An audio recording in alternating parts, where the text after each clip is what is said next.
My darling philosophers, welcome to our daily devotional reading. I hope you had a good day. Friday, weekend. Let's close our eyes, as that is what we do. Turn inward. Look for the stillness inside.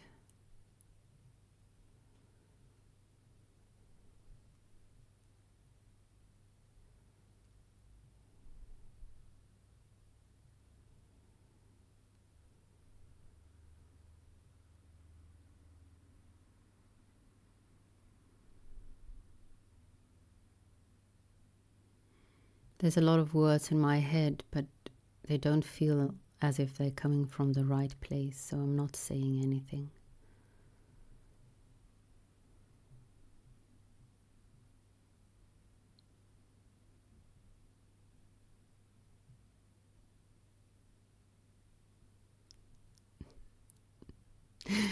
I heard the words now. Where do you want us to come from? The unconscious or subconscious or whatever you call it, if it is, it's truly entertaining. And it's a good question.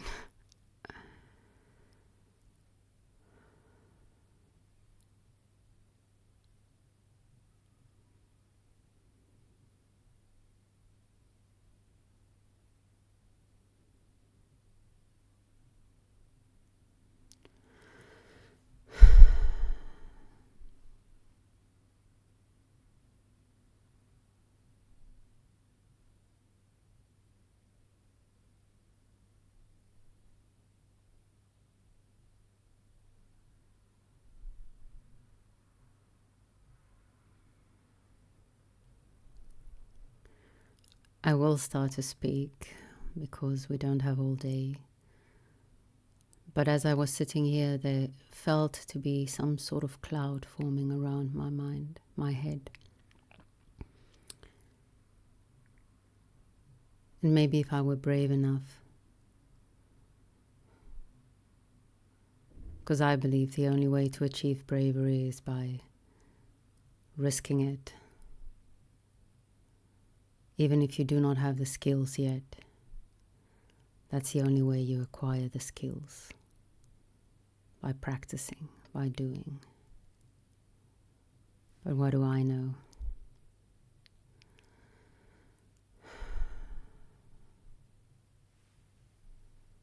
If I were brave enough, I would sit longer with this cloud around my head. And then maybe I would have heard things that's worth saying. And maybe not.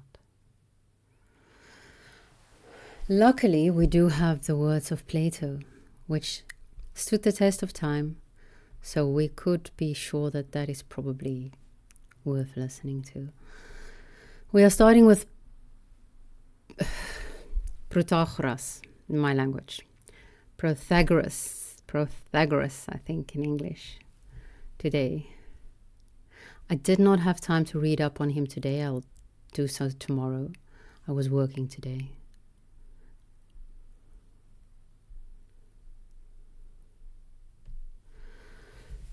Protagoras starts with the companion speaking.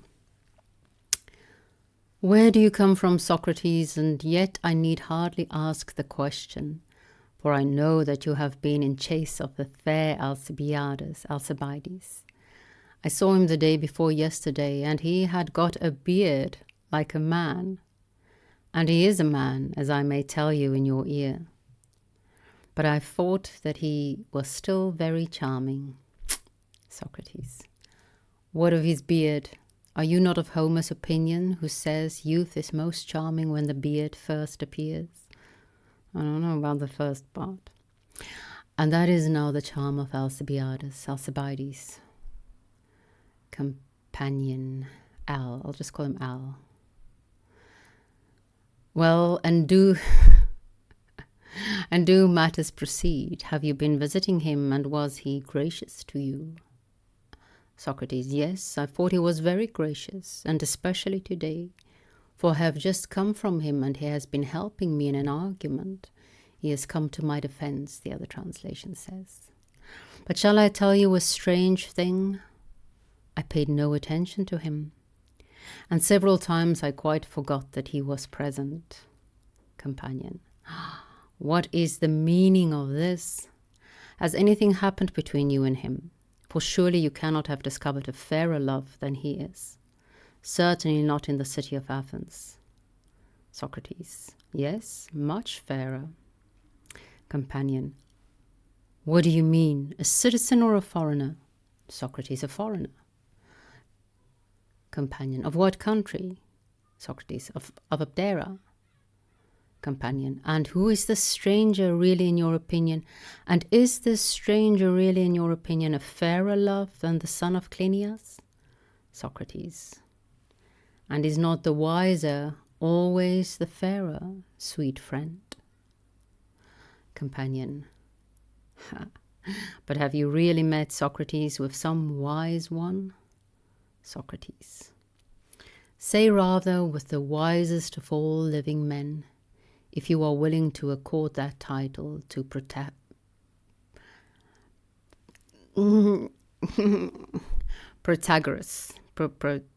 Protagoras.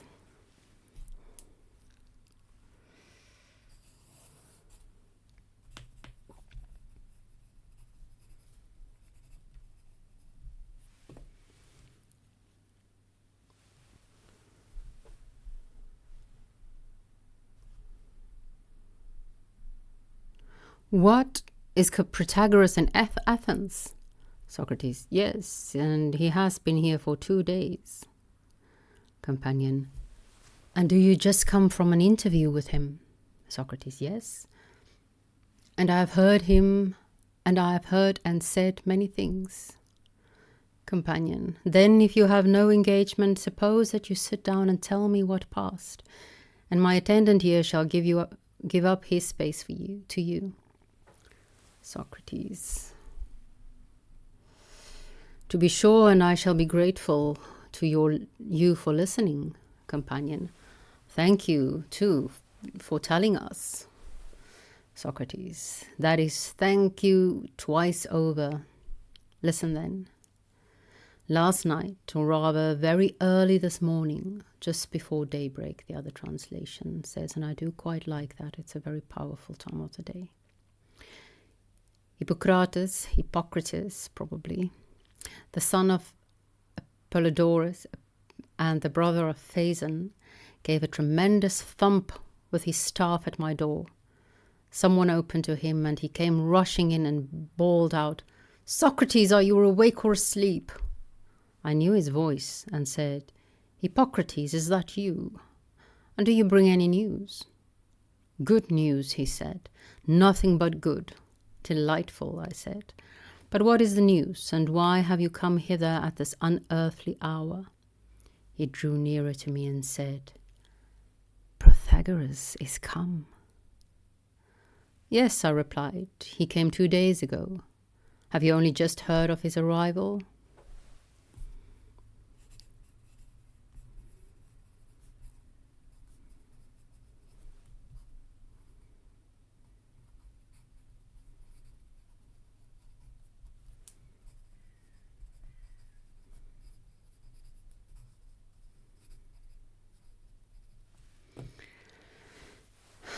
"Yes, by the gods," he said, "but not until yesterday evening."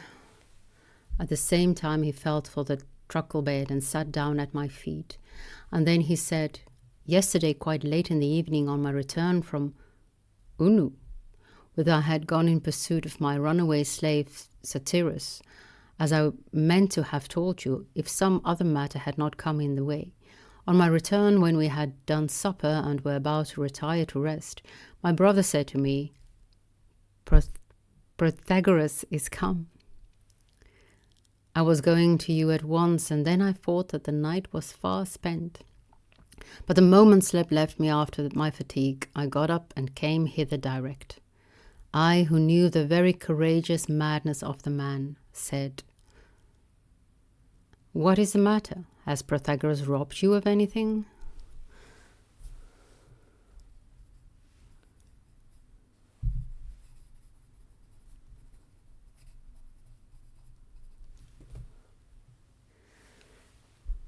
He replied, "Yes, indeed he has, Socrates."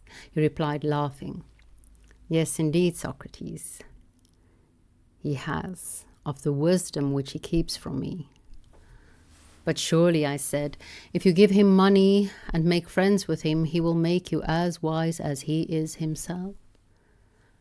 The other translation is, "If you meet this prince, he'll make you wise too."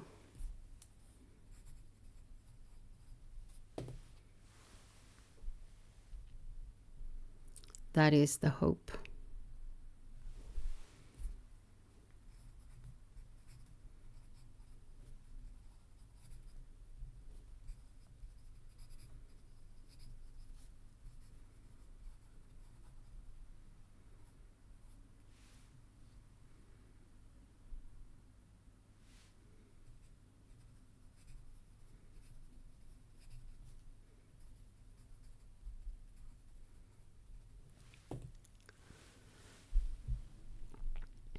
"Would to heaven," he replied, "that this were the case. He might take all that I have and all that my friends have, if he pleased.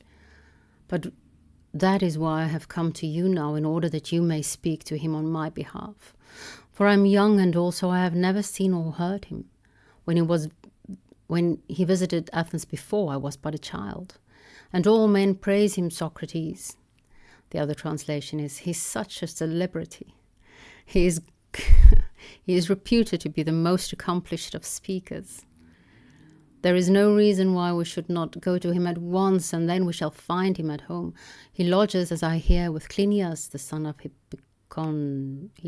Hipponicus. Let us start." I replied, "Not yet, my good friend. The hour is too early.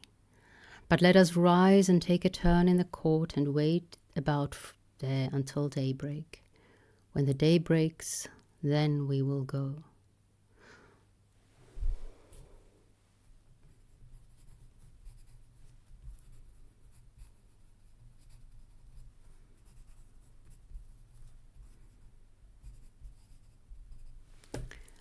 I'm very...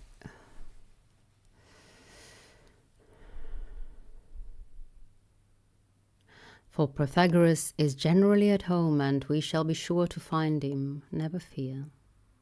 So am I on my days off, except for my daily walk, but not when I work, and on Sunday mornings,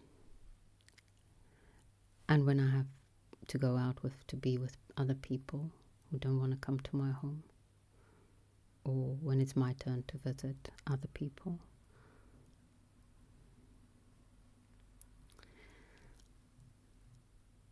Upon this we got up and walked about in the court, and I thought that I would make trial of the strength of his resolution. So I examined him and put questions to him.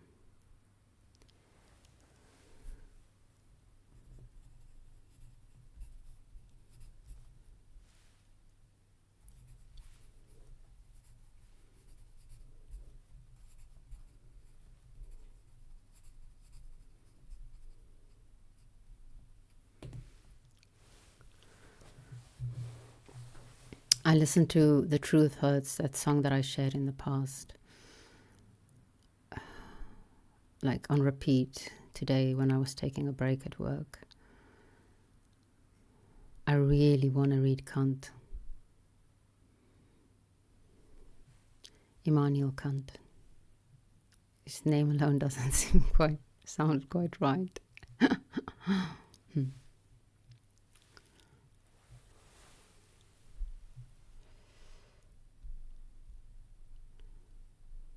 So I examined him and put questions to him. "Tell me, Hippocrates," I said, "as you are going to Protagoras and will be paying your money to him, what is he to whom you are going? And what will he make of you? If, for example, you had thought of going to Hippocrates of Kos, the Asclepiad, and were about to give him your money, and someone had said to you, you are paying money to your namesake Hippocrates. Oh, Hippocrates, tell me, what is he that you give him money? How would you have answered? I should say, he replied, that I gave money to him as a physician. And what will he make of you? A physician, he said. So,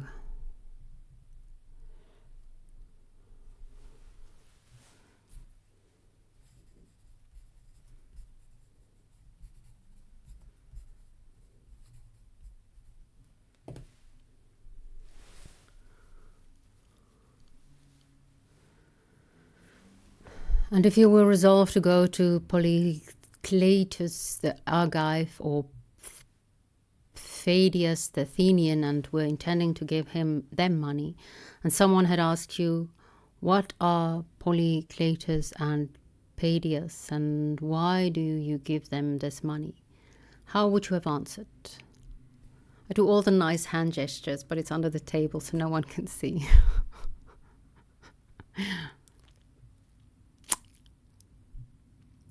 I should have answered that there were statuaries, sculptures, the other translation says. And what will they make of you? A statuary, a sculpture, of course. Well, now, I said,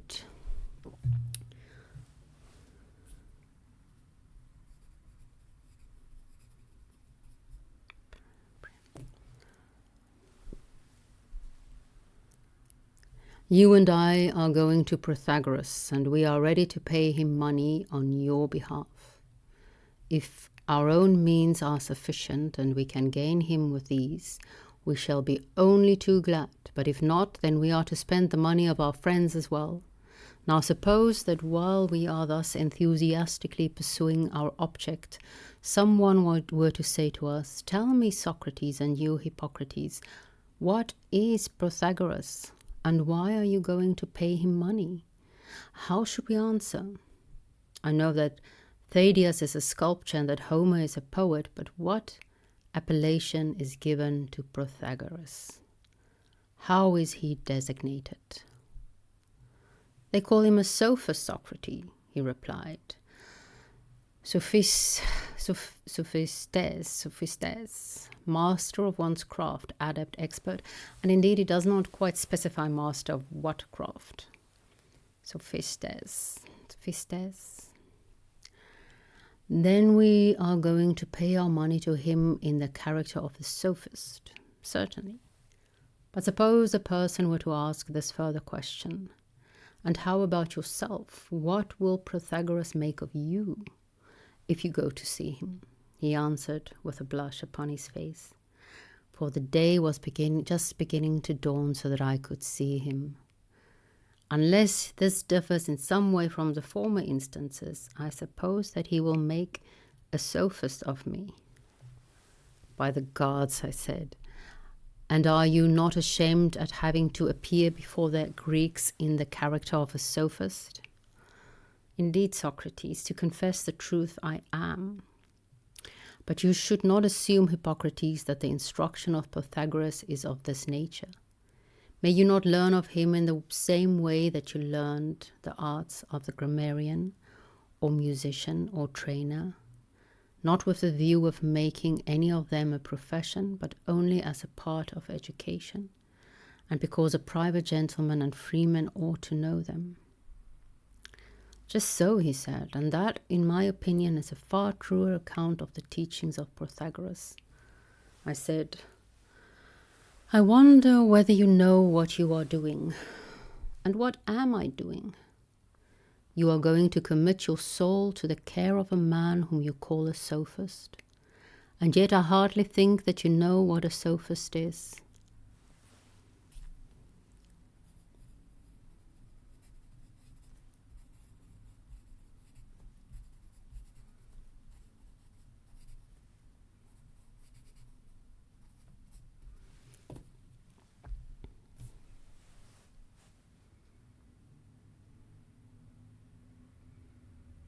And if not, then you do not even know how to know to whom you are committing your soul, and whether the thing to which you commit yourself be good or evil. Again, knowledge of good and evil. I certainly think that I do know, he replied. Then tell me, what do you imagine that he is? I take him to be one who knows wise things, he replied, as his name implies. And might you not, I said, affirm this of the painter and of the carpenter also? Do not they too know wise things? But suppose a person were to ask us, in what are the painters wise? We should answer, in what relates to the making of likenesses and similarly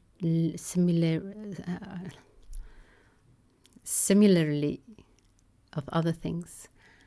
And if he were further to ask, what is the wisdom of the sophist and what is the manufacture over which he presides, how would you answer him?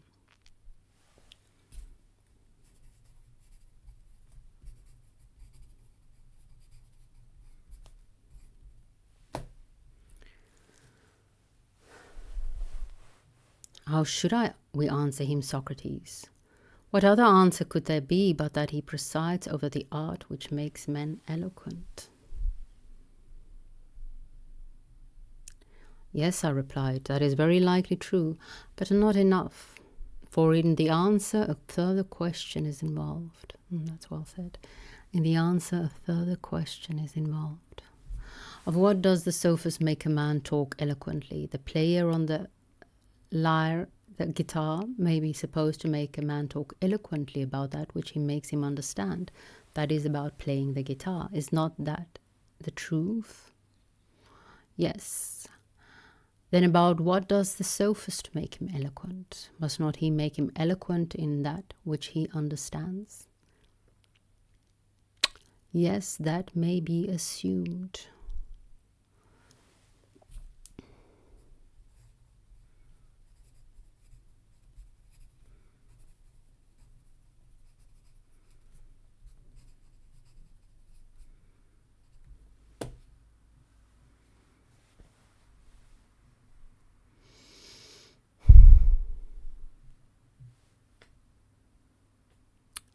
And what is that which the sophist knows and makes his disciple know? Indeed, he said, I cannot tell. Then I proceeded to say, well, but are you aware of the danger which you are incurring? If you were going to commit your body to someone who might do good or harm to it, would you not carefully consider and ask the opinion of your friends and kindred, and deliberate many days as to whether you should give him care of your body? But when the soul is in question, which you hold to be of far more value than the body, and upon the good or evil of which depends the well-being of your all, about this you never consulted either with your father or with your brother or with any one of us who are your companions. But no sooner does this foreigner appear than you instantly commit your soul to his keeping. In the evening, as you say, you hear of him, and in the morning you go to him, never deliberating or taking the opinion of anyone as to whether you ought to entrust yourself to him or not. You have quite made up your mind that you will, at all hazards, be a pupil of Protagoras, and are prepared to expend all the property of yourself and your friends in carrying out at any price this determination, although, as you admit, you do not know him, and have never spoken with him, and you call him a sophist, but are manifestly ignorant of what a sophist is, and yet you are going to commit yourself to his keeping. When he heard me say this, he replied, no other inference, Socrates, can be drawn from your words. Inference. I have come to the knowledge, I believe, that I should not use deduce, but infer. I don't like infer as much. I am still one of those people who think that, oh my God, now his name escapes me. Sherlock Holmes deduced things, and I know it's not true now. But I infer. Oh, well, no, that sounds cool too. It's okay, I can work with that. Thus far, our scripture of the evening.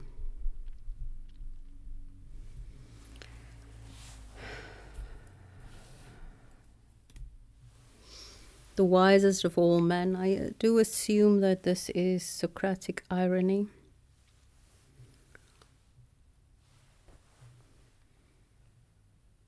But maybe there's double irony here.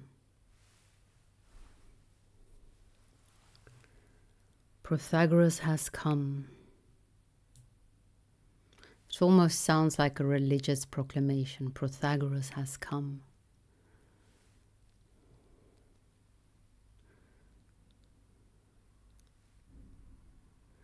Who was this Protagoras? Because at the end, Socrates makes it sound as if Hippocrates only heard of him for the first time the night before, and then in the morning rushed to his sides. But of course he's heard of him many, many times in his life. He is beloved of all men, or something like that. Protagoras has come, and then the Socratic anticlimax. Yeah, I know. Have you just heard this? It almost feels like sacrilege, actually. The sophist, the wise one, has come.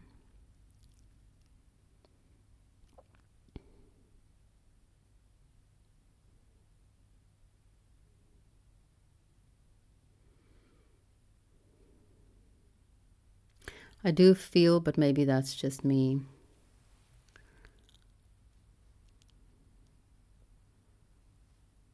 that there's been a number of wise men in our day and age whose time have come and gone,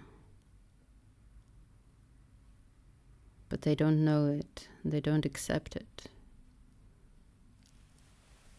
and now they're doing more harm than good.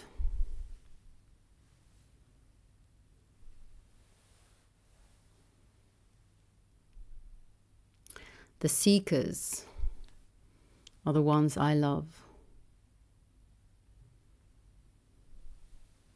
And whether I'm speaking as myself or as Sophia, I do not know.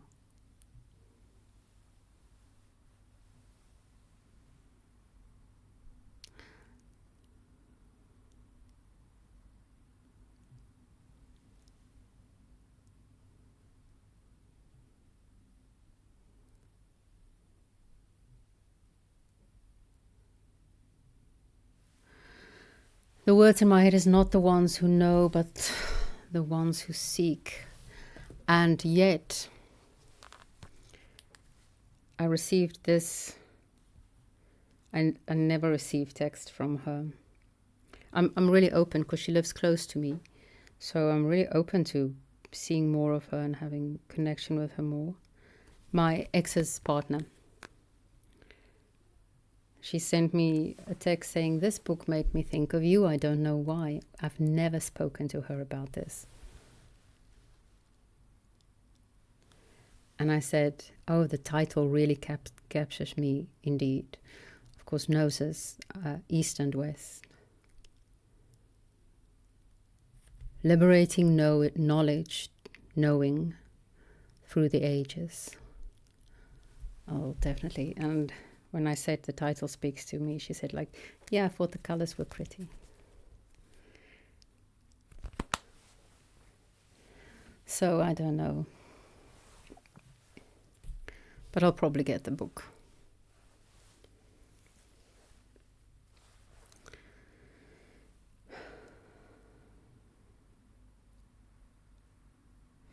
Maybe it's a type of courageous madness.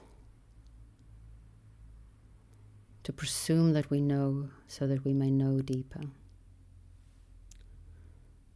Courageous madness, I wrote down. I thought it was pretty.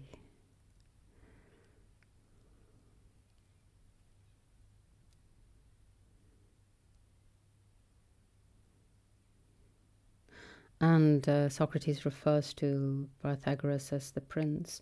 So I thought maybe I should mention that, of course, I said I would do the anointing, the initiation, and I am stubbornly devoted to the idea of doing what I say I will do, so I do not take that back at all. In fact, I know how I will do it. Like, that's the second ritual that I did with Rebecca, which I said which not inappropriate. We were all fully clothed, and very physical, but not inappropriate.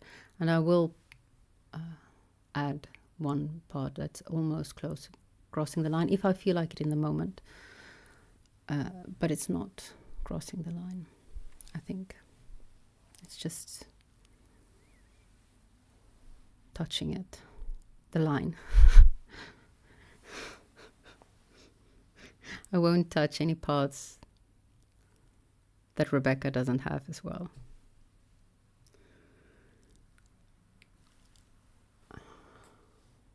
What I wanted to say? There was something, but it's gone now.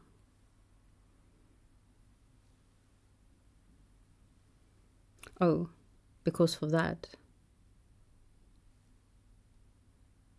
I don't know if someone else has the authority to do that. Which sounds vain, but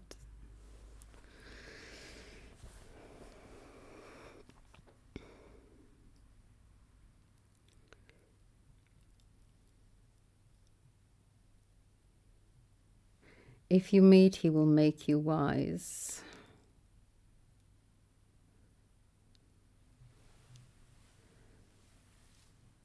Make friends with him and he will make you wise, this translation said. And I think coming back to friendship,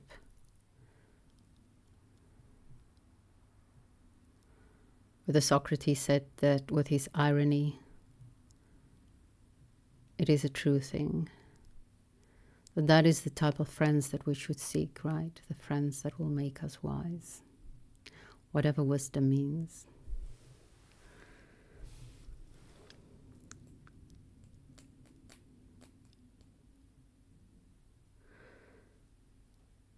Committing your soul to the care of another. And I wrote that shortly after writing to go to learn the trade, to become an apprehentus. And in one way, I am an apprehentus now to Rebecca, although we both, well, she said, I'm most definitely not a beginner. But I'm not where she is. Going to learn the trade, working with someone, that is the most special way to learn. To actually work with someone that knows what they're doing. I'm so fortunate. I'm so blessed.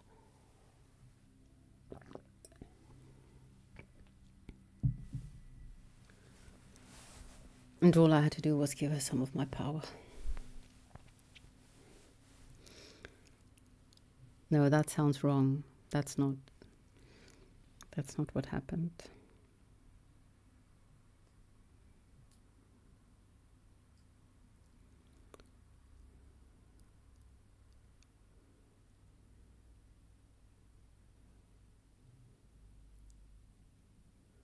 That was a silly joke. If I knew how to cut things out, I would have cut that out. So please pretend as if you did not hear that.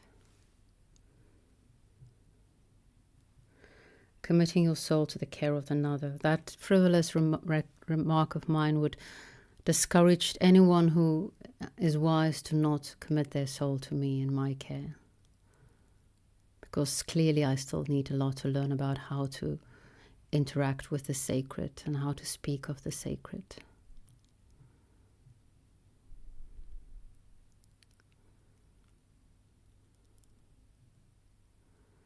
And I thank you for your patience with me and for your compassion and your grace.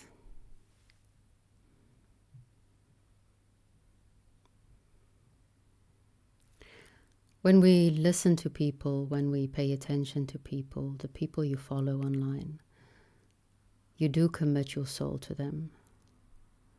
So do so wisely.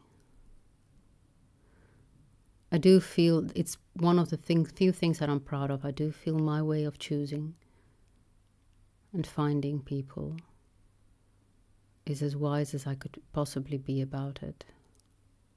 As I've said before, I follow the people I trust and look at the way they look at people before I start even to listen to others.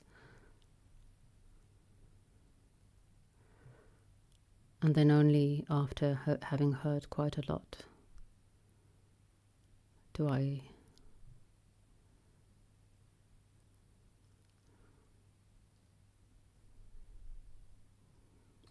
pay full attention, commit my soul to them.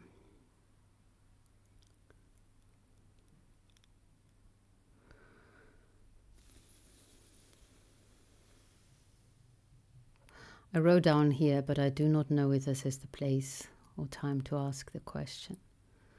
But when the question was asked, what is a sophist? I wrote down, what is a priestess? The way I've always been, the way I've been thinking about it with my sisters is that it's a link between humanity and the divine. You stand in for humanity facing the gods, in a manner of speaking.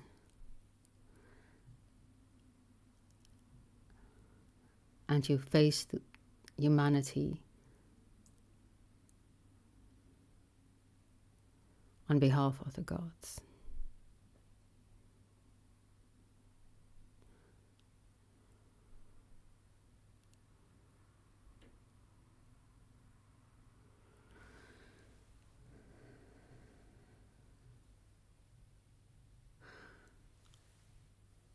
As one of my young noblemen did today, I'm referring to Sheehan, the one devoted to beauty, in my mind at least. He posted a thread on Instagram that he posted on Twitter, I suppose, X, I don't know what it's called. I have an account, but I can't access it anymore, so I never go on it. Into 2023, I think, about the consolation of philosophy.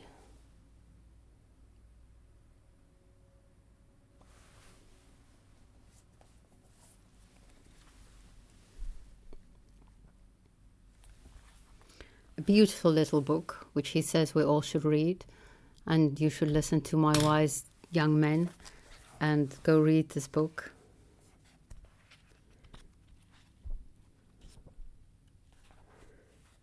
Where philosophy as a woman comes to Boethius, I don't know how to pronounce his name,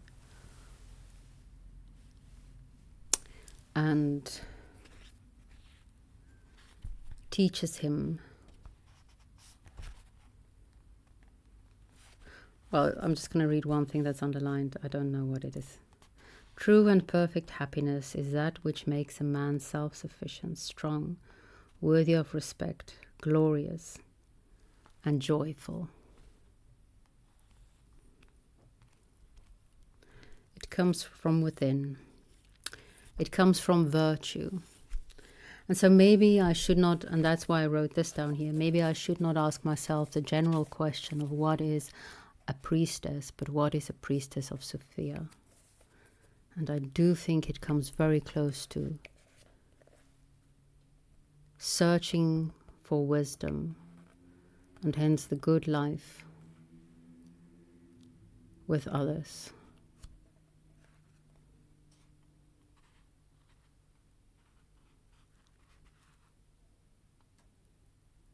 Oh, this is another good quote. You are weeping over lost riches when you have really found the most precious of all riches, friends who are true friends. That's nice. Oh dear. It's just next to the praise of folly, which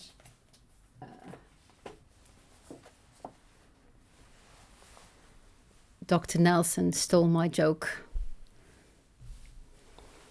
I think it was Dr. Nelson. That's one way to distinguish my John from Alex's John.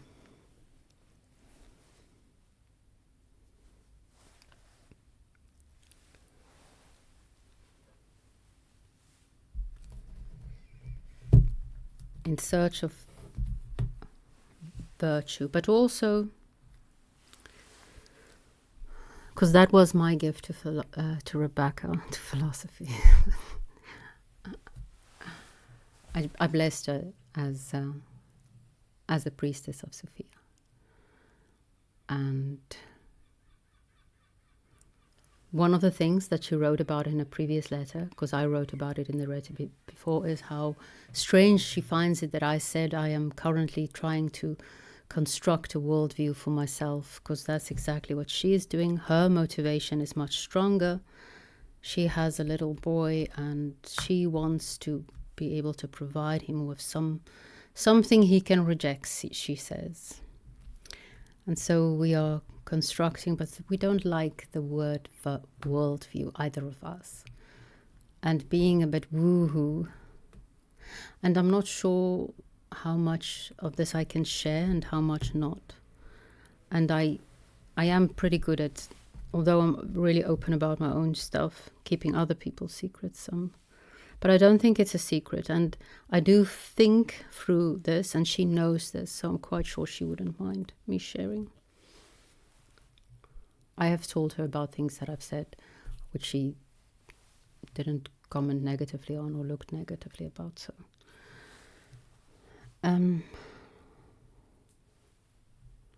where was I going with this? Well, two things are just in my mind at the moment, so I'm just going to go with that. Again, freaking hell. John, my John, Viveki.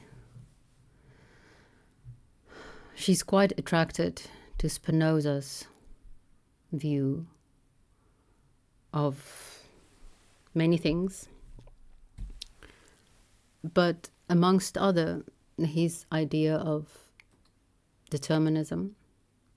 I think we're both super determinists, but she mentioned the word that she's working with is integral, that everything is integral to the whole. Every part is integral to the whole. Every action, me just doing this with my fingers, is integral to the whole. The butterfly effect, but on a whole different level.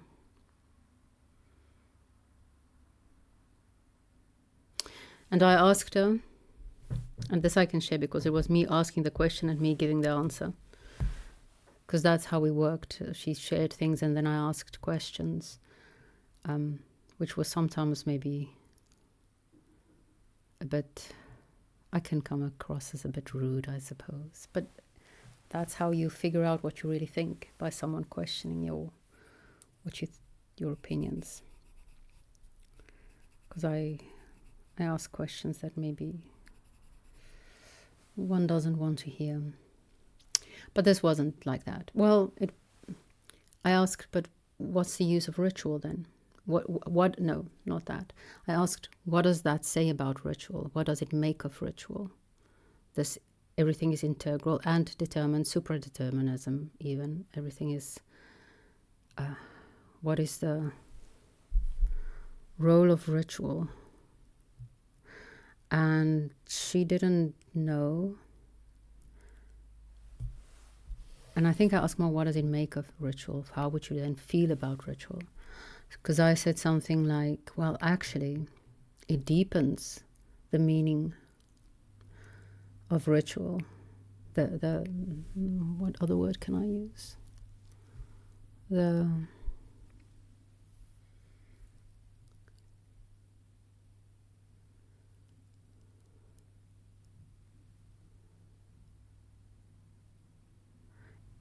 it deepens ritual.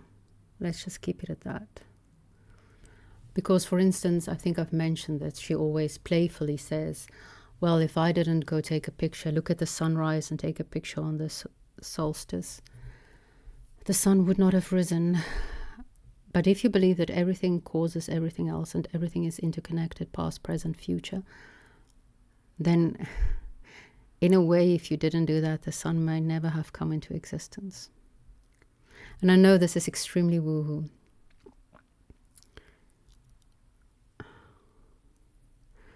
But remember, it's very much still in the beginning phases of development.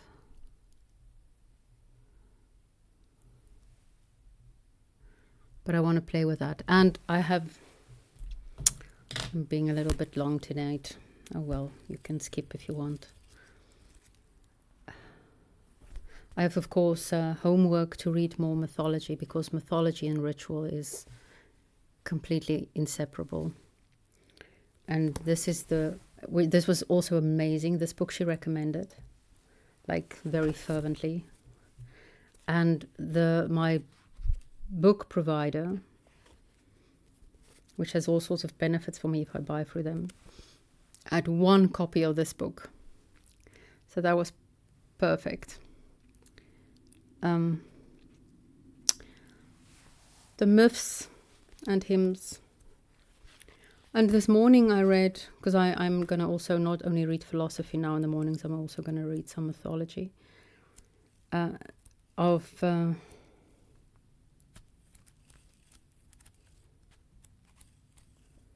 tomorrow I'm doing her descent. Well, the great rite, basically, the courtship of Inanna and Dumuzi. I don't know if I'm saying his name right. And he is a shepherd, which I thought was extremely interesting, because, especially the way it's told, because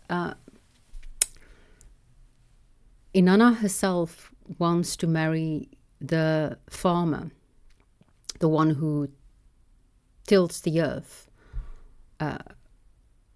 But she's advised by her brother, the sun, I believe.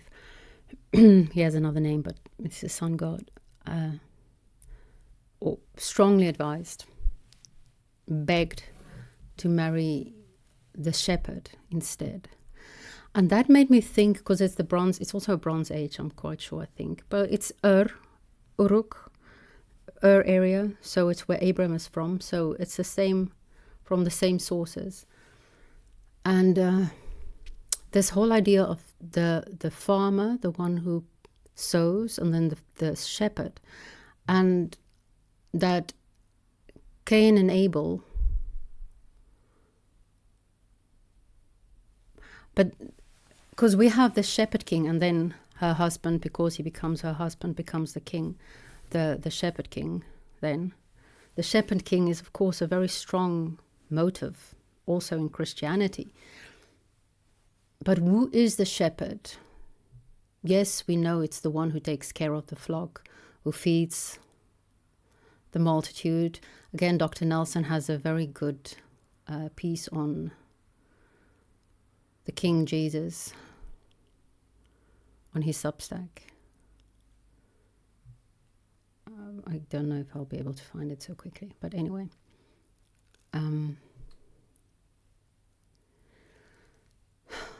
The shepherd king. But it's more than that. And then I was thinking, well, the one who is chosen also needs to carry the blessings of the gods. And how do we know someone is blessed by the gods other than seeing them prosper in that day and age? Before the worst, that is exactly what Job is about. Like, people were like, well, maybe this prosperity gospel is not really working. But for the people who wrote these myths, that was not yet, the time of Job has not yet come. And who seems to prosper in the ancient world? It's the farmer, it's the shepherds, because if there's droughts, there's no harvest, nothing. But the animal somehow survives, unless it's, of course, a terrible drought of 7 years, and it's not taken care of because Joseph did not analyze dreams. And so the shepherd also seemed to carry the blessing of the gods, which is interesting, I think. And then that does put the whole Cain and Abel story in a different light. It's not just that they made a sacrifice and the smoke didn't come up. Like, there was a drought and the animals of Abel survived, but there was no harvest for Cain. Hence, he did not receive the blessings of the gods. But who are the shepherds of our day and age? Who takes care of the flock? Who feeds the multitude? I should have read Dr. Nelson's piece again before I spoke on this.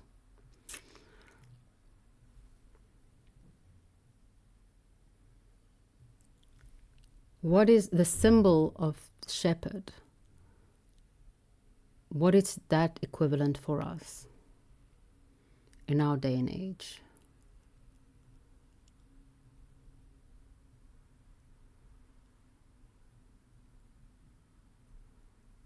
Carrying the blessing of the gods.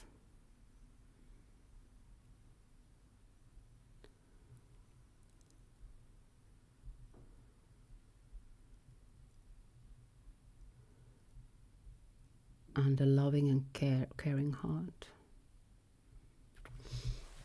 I've kept you too long. I will let you go now.